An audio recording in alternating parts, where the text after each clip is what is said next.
Sa video na ito, pag-uusapan natin ang kontrobersyang kinasasangkutan ni Anthony Jennings at Maris Racal, pati na rin ang mga pahayag ng mga netizens tungkol dito. Tara, alamin natin ang buong detalye. Panoorin ang buong video. Kumusta mga idol? Mayroon naman tayong bagong chika sa inyo. Bago yan, welcome sa channel ni Mr. JV.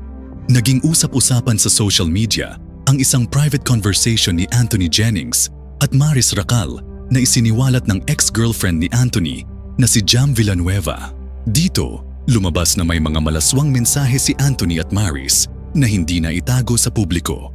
Maraming fans ang nagulat at nagtakang malaman na tila may relasyon si Anthony at Maris at ang ex-girlfriend ni Anthony na si Jam ang nagbigay daan upang lumabas ang mga ito.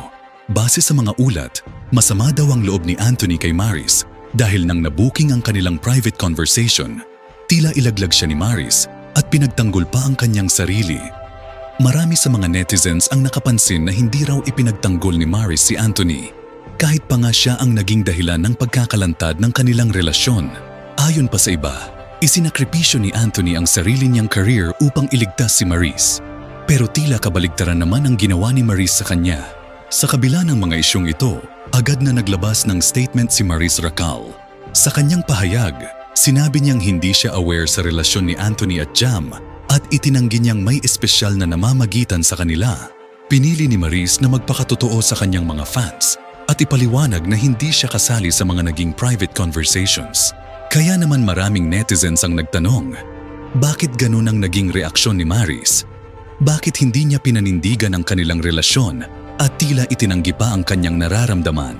Hindi rin pwedeng hindi pag-usapan ang reaksyon ni Anthony tungkol sa lahat ng ito.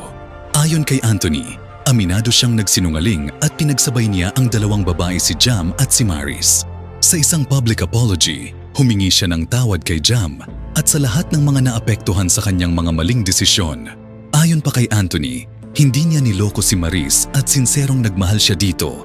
Ngunit nangyari ang lahat ng ito dahil na rin sa kanyang pagkakamali at mga maling choices sa buhay.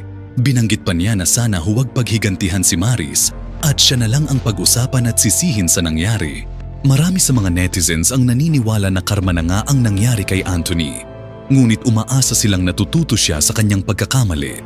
May mga nagsasabi na tama lang na nagpakumbaba siya at inamin ang mga pagkakamali.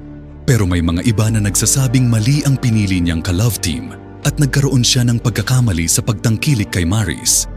Ayon pa sa mga kritiko, parang itinaguyod ni Maris ang kanyang showbiz career at itinanggi na lang ang kanilang relasyon para lang maprotektahan ang kanyang pangalan at imahe sa industriya. Habang nagkakaroon ng epekto ang isyong ito sa kanilang mga buhay, marami ang nagsasabi na dapat nilang pagtuunan ng pansin ang kanilang personal na buhay at hindi laging nakatutok sa mga kontrobersya. Ang mga fans nila ay may kanya-kanyang opinyon at lahat ng nangyari ay nagsilbing aral na sana maging tapat at maingat ang lahat sa kanilang mga kilos at desisyon. At yan na nga ang ating video tungkol sa kontrobersya ni Anthony Jennings at Maris Racal. Bago matapos ang video na ito, ano ang masasabi niyo sa chika topic natin ngayon? At syempre, inaanyayahan ko kayo na i-share ang video na ito para mas lalo pa mabulabog ang mga marites at parites. Hindi naman ako nagmamakaawa sa inyo mga idol, pero sana maawa na kayo. Hanggang dito na lang ang ating video. Maraming salamat sa pagtambay, bye-bye.